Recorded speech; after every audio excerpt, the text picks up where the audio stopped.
इतनी तपती गर्मी में अपने प्लांट को बचाने के लिए हमने क्या करना चाहिए? मई और जून की गर्मी में अपने प्लांट्स को बचा सकते हैं। प्लांट है ना, वो बहुत ज्यादा स्ट्रेस में जा रहे हैं। प्लांट होते हैं ना, तो वो तो किसी ना किसी तरह जमीन से मॉइस्चर ले लेते हैं। जो हम गमलों में प्लांट लगाते हैं ना, उनके लिए बहुत ज्यादा दिक्कत होती है।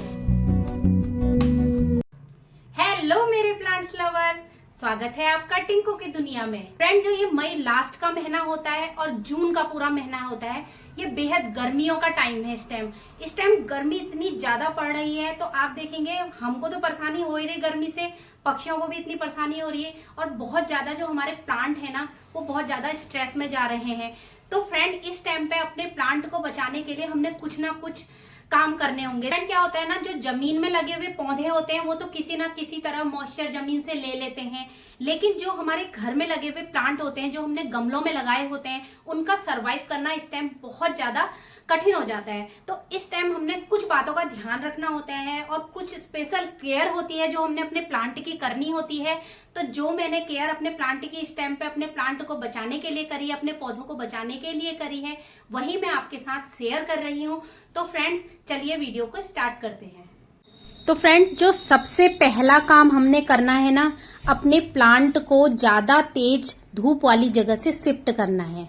मतलब मैं बताती हूँ, देखिए ये मेरा कोलियस का प्लांट है, यहाँ पर धूप बहुत ज्यादा आती है, इसकी वजह से काफी झुलस जाता है। इसी तरह यहाँ पर मैंने जो भी इंडोर प्लांट है मेरे, जिनको थोड़ा कम रोशनी की जरूरत है, कम धूप की जरूरत है, उनको क्या करा है, थोड़ा छाया वाली जगह में रख दिया है। और ये देखिए अपराजिता का पेड़ है, ये भी ज्यादा धूप में क्या हो रहा था, झुलस जा रहा था। तो बस यही मैंने करा है। जो ज्यादा हार्डी प्लांट है जैसे कि गुड़हल वगैरह है, वो मैंने फ्रंट पे रख दिए हैं, और जैसे मेरे मोगरा के प्लांट है, इनको फ्रंट में कर दिया है। और जो बाकी के इंडोर वगैरह प्लांट हैं या जिनको कम धूप की जरूरत होती है, जो धूप में झुलस जा रहे हैं, उन्हें मैंने नीचे रख दिया है। क्योंकि मेरी ना ये छोटी सी बालकनी है, इसमें क्या होता है 12 बजे तक तो धूप काफी तेज रहती है, उसके बाद 2 बजे के बाद 1 घंटा धूप नहीं रहेगी, फिर 2 बजे से यहाँ पे धूप 2-3 बजे के बाद फिर आ जाती है, जब सूरज बैक साइड में जाता है। तो मतलब ये है कि मैं पूरा आपको बताऊं कि दिन भर में यहाँ पर ज्यादा टाइम धूप रहती है, तो मैंने फ्रंट में कर दिए हैं जो ज्यादा धूप वाले हैं और बैक में कर दिए हैं जो कम धूप वाले हैं। तो इस तरह से मैंने इन प्लांट को इस बार बचाने की कोशिश करी है। और सारे जितने भी मेरे पौधे हैं उनको मैंने काफी चिपका चिपका के रख दिया है, ताकि क्या रहे ना, एक दूसरे की ठंडक इनमें रहे। क्योंकि दूर दूर रखेंगे तो क्या होगा, मॉइस्चर नहीं बनेगा। नजदीक रखने से होता यह है कि आपस में चिपके चिपके रहते हैं। और जो छोटे छोटे प्लांट हैं उनको क्या करा है, जो बड़े पेड़ हैं उनकी छाया पे रख दिया है। तो इस तरह से बस थोड़े बहुत ये काम करे हैं। देखिए इस तरह से मैंने इनको पूरा मैनेज कर लिया है। और दूसरा, मैंने जो ये मेरे सारे मनी प्लांट हैं उनको भी एक सेमी शेड एरिया में रख दिया है। इस तरह से सारे यहाँ पे रख दिए हैं, क्योंकि वैसे तो इसको धूप पसंद होती है, लेकिन ज्यादा धूप में ना इसकी पत्तियां भी बिल्कुल एकदम काली पड़ जा रही हैं, पीली पड़ जा रही हैं। तो इसलिए मैंने इन सबको एक साथ शिफ्ट कर दिया है। और जो मेरे फ्लावर वाले प्लांट हैं उनको मैंने सब कर दिया है फ्रंट में, जहां पर धूप रहती है काफी देर तक। क्योंकि जो फूल वाले प्लांट होते हैं ना, तो उनको धूप की ज्यादा जरूरत होती है, इसलिए इनको मैंने फ्रंट पे रख दिया है, क्योंकि इन पे ज्यादा कोई नुकसान नहीं हो रहा था। और देखिए ये मेरा स्पाइडर प्लांट था, जो मैंने अभी कुछ टाइम पहले लगाया था, अच्छा खासा ग्रोथ भी कर रहा था, बट ये थोड़ा ना कोने में इसलिए क्योंकि जहां पर ये प्लांट मेरा लगा हुआ था ना, तो उसी पेड़ के नीचे चिड़िया ने अपना घोंसला बनाया था। तो मैंने क्या करा ना, इसको पानी तो दूर से दे दिया, लेकिन धूप से हटाया नहीं, ध्यान नहीं गया इस पे ज्यादा। मैंने सोचा उस तरफ को जाऊंगी तो चिड़िया चले जाएगी या मेरे गार्डन को छोड़ के, तो उसकी वजह से मैं उस पर ज्यादा ध्यान नहीं दे रही थी। तो पूरा पौधा मेरा झुलस गया है। तो इसको भी मैंने क्या कर दिया है, जहां मेरा दूसरे स्पाइडर प्लांट लगे हुए थे वहां पे इनको शिफ्ट कर दिया है। इसके बाद जो सेकेंड काम करना है वो ये करना है कि हमने प्लांट में मॉइस्चर ज्यादा देर तक रोक के रखना है। तो उसके लिए क्या किया है, इस तरह से पत्थरों से करी है मैंने मल्चिंग। तो मल्चिंग करने के लिए आप इस तरह से स्टोन का भी यूज कर सकते हैं, गत्तों का यूज कर सकते हैं। देखिए जिनकी मिट्टी एकदम सूख जा रही ना, तो उसमें इस तरह से मल्चिंग जरूर कर लें, ताकि आपके प्लांट की जो नीचे मिट्टी है वो सूखे ना। इस तरह के मैंने मार्केट से मंगा के जो स्टोन होते हैं वो भी लगाए हैं, और कुछ में किया है इस तरह से गत्तों का यूज। तो इससे क्या होता है, जब हम पानी डालते हैं ना, तो मॉइस्चर एकदम उड़ता नहीं है, पानी काफी देर तक इसमें रुका रहता है। तो मल्चिंग बहुत अच्छा तरीका है गर्मी में अपने प्लांट को सूखने से बचाने का। और जो गत्ता हमने लगाना है एकदम सॉफ्ट वाला लगाना है, जिसके बाहर से पॉली कवर ना हो, उस टाइप का गत्ता यूज कीजिए। तो मल्चिंग हमने कर लेनी है, और किन चीजों से करनी है वो मैंने आपको बता दिया है। वैसे आप घास से भी मल्चिंग कर सकते हैं, बहुत सारी चीजें हैं और ऑप्शन है। मेरे पास ये 2 ही ऑप्शन थे, तो मैंने इन्हीं से मल्चिंग करी है। नेक्स्ट जो आता है उसमें हमने पानी कैसे देना है ये ध्यान रखना है। तो पानी देने के लिए हमने यूज करना है इस तरह से। देखिए ये 10 रुपए का आपको कहीं भी प्लास्टिक वाले की दुकान में शावर मिल जाएगा। अपने पाइप में इसे लगा लीजिए और इसे लगाने के बाद आप अच्छे से अपने सारे प्लांट को इस तरह से नहला दीजिए। इस समय गर्मी इतनी ज्यादा पड़ रही है कि गर्मियों के दिनों में क्या होता है, पौधा स्ट्रेस में चले जाता है। ऐसा नहीं है कि ठंडियों में ही पौधे को परेशानी होती है, लेकिन ये गर्मी की मार भी पौधा नहीं झेल पाता है। जिस तरह से हमें गर्मी से दिक्कत हो रही है उसी तरह से पक्षियों को और पेड़ पौधों सभी को दिक्कत होती है इतनी ज्यादा गर्मी से। तो देखिए नहाना किसको पसंद नहीं है, हमें भी नहा के कितना मजा आता है। तो इसी तरह हमने अपने प्लांट को भी बढ़िया करके अच्छी तरह से नहला देना है। इस तरह का शावर आपके पास नहीं है तो स्प्रे बॉटल तो होती है, गार्डनिंग में हम यूज करते हैं नीम ऑयल वगैरह छिड़कने के लिए। तो आप क्या करिए, आपका गार्डन छोटा है तो आप स्प्रे बॉटल में पानी डालिए और पंप से आप पूरे उनमें सावरिंग कर दीजिए अपने प्लांट में। क्योंकि मेरा गार्डन बड़ा है तो इस तरह मेरे को पानी देने में वो छोटे पंप से दिक्कत होती है, तो मैंने इस तरह से एक सावर का ये ले रखा है। वैसे ये 10 रुपए का है, ज्यादा इससे दिक्कत नहीं होती है पानी वगैरह देने में। लेकिन होता है ना किसी के गार्डन में हमारे पास डायरेक्ट पाइप नहीं होता है, तो उसकी जगह आप इस तरह से सावर वाला जो पंप होता है जिससे दवाई वगैरह डालते हैं उसे यूज कर सकते हैं। गमलों की मिट्टी को क्या करना है, हमने चेक करते रहना है, सूखने नहीं देनी है। क्योंकि क्या होता है, सबसे पहले क्या होता है, मिट्टी का पानी उड़ जाता है इतनी गर्मी में। उसके बाद जो तने होते हैं ना वो काले पड़ने लगते हैं, पीले पड़ने लगते हैं, उनका मॉइस्चर उठता है, फिर पत्तियां पीली पड़ने लगती हैं। तो हमने ये करना है गर्मी के टाइम पे, हो सके तो अगर हमारे गमलों को जरूरत है तो 2 बार पानी देना है। देखिए जो जमीन में प्लांट लगे होते हैं ना तो उनको इतना दिक्कत नहीं होती है गर्मी के मौसम में, लेकिन जो हम पॉट में लगाते हैं ना उनको सर्वाइव करने में इस समय बहुत ज्यादा परेशानी होती है। तो जो गमलों में लगे, पॉट में लगे प्लांट होते हैं उनको इस टाइम बचाना और इस टाइम उनकी केयर करना बहुत ज्यादा जरूरी होता है। बस कुछ इन बातों का हमने ध्यान रखना है कि पानी वगैरह हमने उनको टाइम टू टाइम देना है, मिट्टी हमने सूखने नहीं देनी है।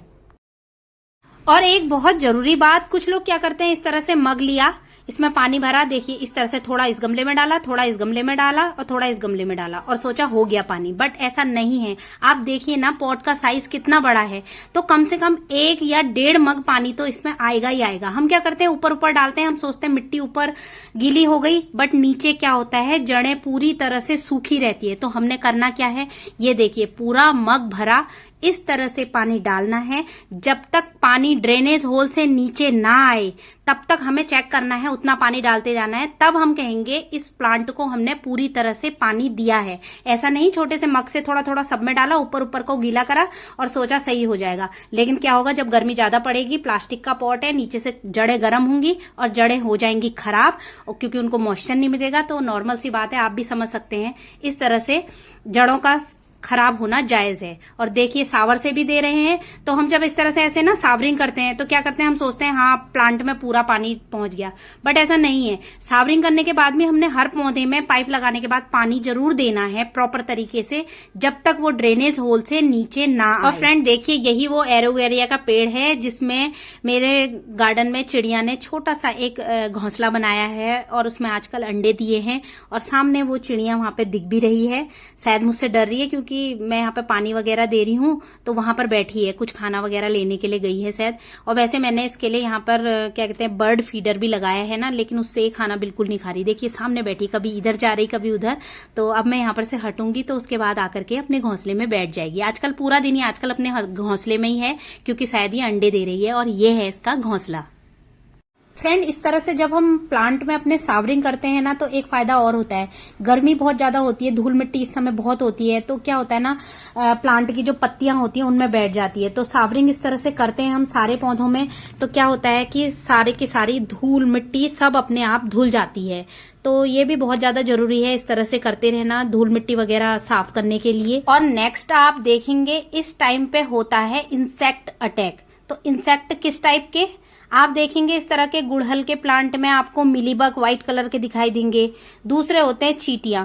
ये मिलीबग का सबसे बड़ा कारण चींटियां होती हैं। चींटियों के पैरों में ही चिपक के मिलीबग के अंडे आपके प्लांट तक पहुंचते हैं। तो समझिए अगर एक प्लांट में आपका मिलीबग लग गया तो दूसरे में वो हो ही जाएगा ट्रांसफर। तो इस टाइम हमने क्या करना है, इसकी रोकथाम करनी है। इसकी रोकथाम कैसे होगी, वो होगी नीम ऑयल से। तो नीम ऑयल आपको लोकल मार्केट में भी मिल जाएगा और ऑनलाइन भी मिल जाएगा। तो ये है मेरे पास एक इंडिगो नीम ऑयल, तो मैंने यही यूज करा है, मैं इसी को लेके आती हूँ। ऑनलाइन भी आपको मिल जाएगा ये लोकल मार्केट में भी मिल जाएगा। तो इसको हमने इस तरह की स्प्रे बॉटल में लेना है।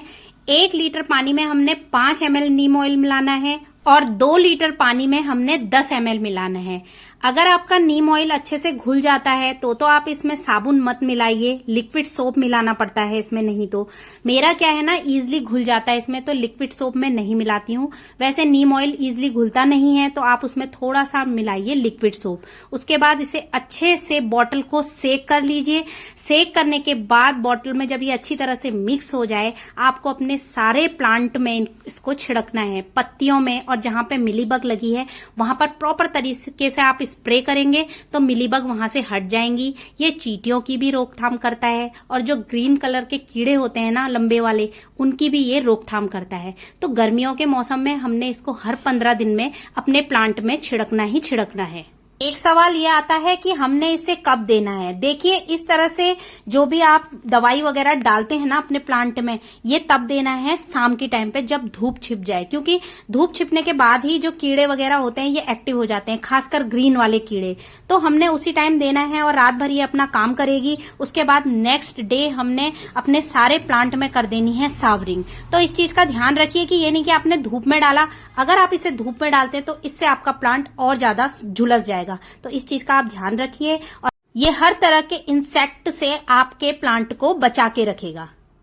अब आता है सबसे मेन और आखिरी पॉइंट कि इनमें हमने खाद कौन सी देनी है इतनी ज्यादा गर्मी में।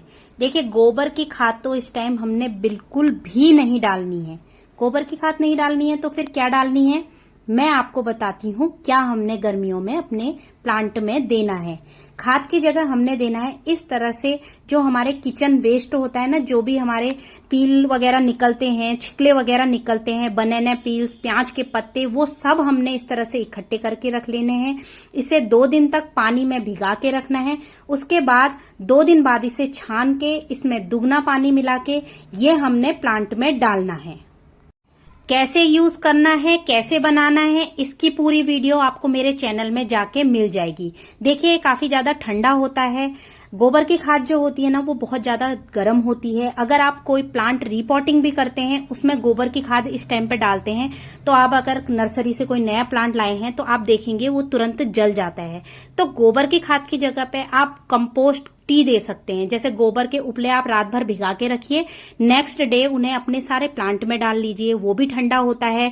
नीम की कली को भिगाइए, उसे 2 दिन के लिए रखिए, उसके बाद उसे छानिए, उसे आप दे सकते हैं। तो हमने जो खाद देनी है ना सिर्फ लिक्विड फॉर्म में इस टाइम पे देनी है। कोई भी इस तरह से हमें गोबर वगैरह की खाद यूज नहीं करनी है। तो फ्रेंड, आपके समझ में आ गया होगा कि खाद हमने किस तरह से यूज करनी है। तो फ्रेंड, ये कुछ पॉइंट थे जो मैंने आपके साथ शेयर करे हैं। तो आप इस मई जून में अपने प्लांट को इन पॉइंट से बचा सकते हैं। अगर आपको ये जानकारी फ्रेंड पसंद आई हो तो मेरे चैनल को सब्सक्राइब जरूर कर लीजिए और ये जो बेल आइकन है इसे पक्का से दबा लीजिए ताकि इस तरह की हर वीडियो का नोटिफिकेशन आप तक आसानी से पहुंच सके। Thank you.